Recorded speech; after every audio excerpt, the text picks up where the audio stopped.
Kabar gembira, PKH BPNT tahap 1 meledak cair. Rp600.000 di kartu KKS ini infonya. Halo Sobat Info Bansos terkini, apa kabar semuanya? Semoga selalu sehat dan dimudahkan segala urusannya.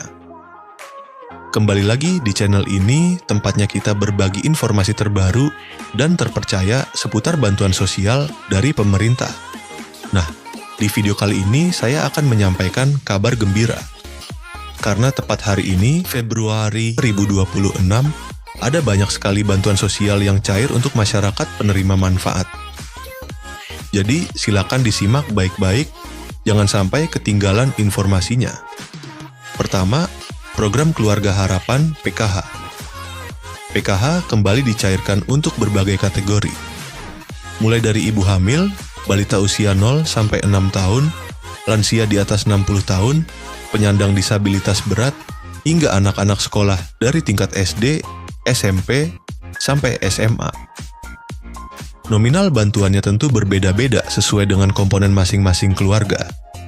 Pastikan dicek melalui buku tabungan atau ATM di Bank Himbara, yaitu BRI, BNI, Mandiri, maupun BTN.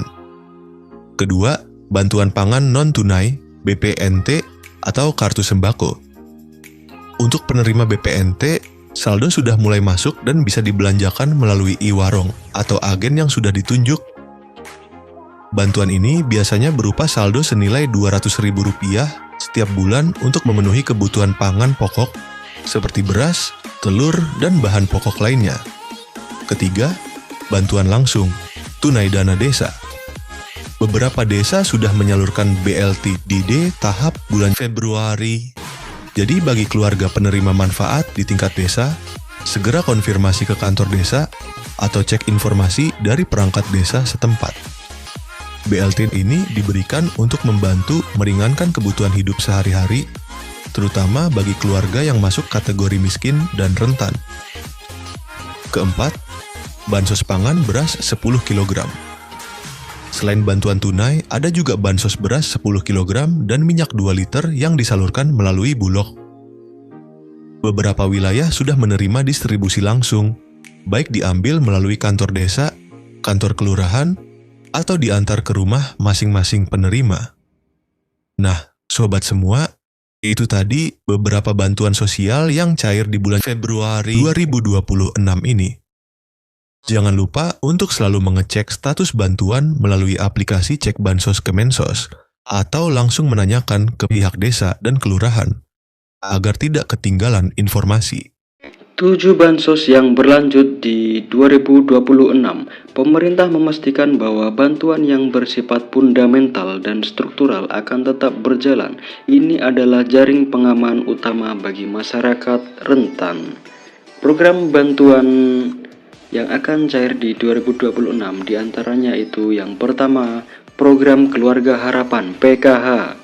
Sebagai primadona bansos, PKH tetap kokoh berdiri.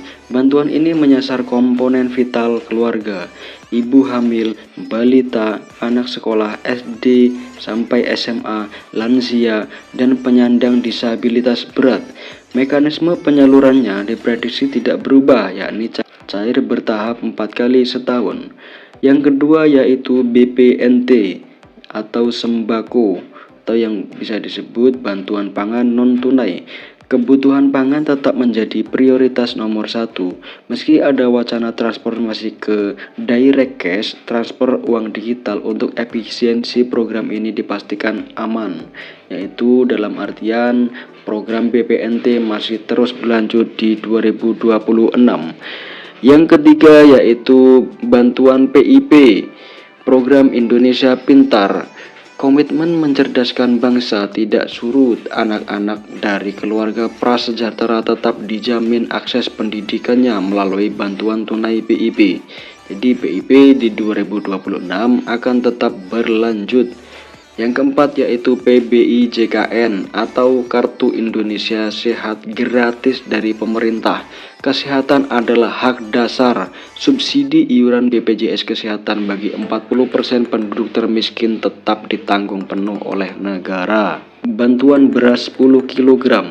Program cadangan pangan pemerintah CPP ini diprediksi kuat akan diperpanjang, berfungsi sebagai bantalan saat harga beras gejolak atau terjadi kerawanan pangan. Jadi bantuan beras di tahun 2026 akan tetap berlanjut. Yang keenam yaitu atensi lansia dan disabilitas berat. Kementerian Sosial terus menyalurkan bantuan rehabilitasi sosial baik berupa alat bantu, kursi roda, alat dengar maupun makanan bagi lansia tunggal dan disabilitas. Untuk yang ketujuh, bantuan pena pahlawan ekonomi Nusantara. Ini adalah bintang baru bagi KPM usia produktif di bawah 40 sampai 45 tahun yang sudah lama menerima bansos. Pemerintah menawarkan modal usaha hingga 5 juta rupiah. Syaratnya harus siap graduasi atau mundur dari kepesertaan bansos reguler. Setelah usahanya mandiri ya. Jadi nanti akan ada pengembangan apa skill-skill yang bisa dipelajari dan dipraktekkan. Dalam artian harus melalui proses graduasi secara mandiri atau graduasi secara sukarela. Tidak semua kabar itu manis ya. Ini dia yaitu kabar di tahun 2026 menjadi akhir perjalanan bagi bansos yang sifatnya ad hoc atau sementara. Nah, selanjutnya bansos yang kemungkinan di tahun 2026 tidak akan cair lagi yaitu BLT Kesejahteraan Rakyat atau BLT Kesra. BLT mitigasi bantuan tunai tambahan yang sering cair di momen tertentu seperti saat inflasi tinggi atau El Nino dikabarkan berhenti total per 31 Desember 2025. Sifatnya yang fleksibel dan temporer membuat program ini tidak masuk dalam anggaran rutin jangka panjang 2026. Bantuan subsidi BSU, program yang sempat hits saat pandemi ini juga diprediksi tidak akan muncul kembali seiring dengan pulihnya kondisi ekonomi pasca krisis. Ya, jadi ada beberapa bantuan yang kemungkinan di tahun 2026 tidak akan cair atau tidak rutin cair per bulan sesuai dengan kondisi yang ada di lapangan seperti inflasi tinggi atau El Nino dan lain sebagainya. Ya, lalu isu yang sangat hangat di tahun 2026 yaitu era baru bansos digital dan seleksi alam KPM. Isu paling strategis di tahun 2026 adalah digitalisasi dan validasi ketat. Pemerintah melalui bocoran dari Menko Luhut Binsar Panjaitan merencanakan peluncuran sistem bansos digital berbasis artificial intelligence atau AI. Tujuannya yaitu memberantas hantu bansos alias penerima fiktif, penerima ganda atau salah sasaran. Jadi concern pemerintah sangat concern di situ ya. Seperti penerimanya yang nggak ada atau bansosnya tetap cair, meninggal tetap bansosnya cair, atau penerima ganda atau salah sasaran. Itu pasti menjadi concern agar efisiensi menggunakan artificial intelligence. Apa konsekuensinya bagi KPM jadi KPM yang terdeteksi sudah mampu secara ekonomi, memiliki aset, gaji UMR atau di atas UMR dan lain sebagainya, yang intinya mampu akan langsung dinonaktifkan dari DTKS, data terpadu kesejahteraan sosial. Fokus pemerintah bergeser dari sekedar menyalurkan bantuan menjadi mencetak keluarga yang mandiri secara ekonomi. Saran bagi KPM, jadi simak secara sesama dan teliti. Saran bagi KPM, jangan terlena, pastikan data kependudukan Anda, KK, KTP Anda valid ya dan terbaru. Jadi ketika ada perubahan apapun itu disampaikan ke Dispenduk, datanya itu harus yang valid dan terbaru. Bagi yang masih muda dan produktif, manfaatkan program Pena untuk memulai usaha. Jadi bantuan itu bukan gaji ya sobat bansos semuanya. Jadi jangan terlalu mengandalkan bantuan sosial dari pemerintah.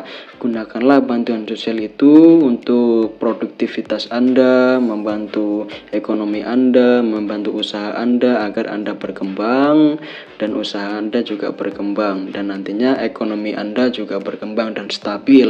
Karena di masa depan bansos tunai murni akan semakin diperketat seleksinya. Jadi tidak semua orang serta-merta gampang untuk menerima bansos ini. Ya, mungkin itu saja pembahasan dari saya. Jika pembahasan saya kurang jelas atau sobat semua ada pertanyaan yang seputar bansos, saya selalu terbuka. Ya mungkin itu saja dari saya. Kurang lebihnya mohon maaf apabila ada kata-kata yang kurang berkenan. Dari saya, wassalamualaikum warahmatullahi wabarakatuh. Salam sejahtera, salam tepat sasaran.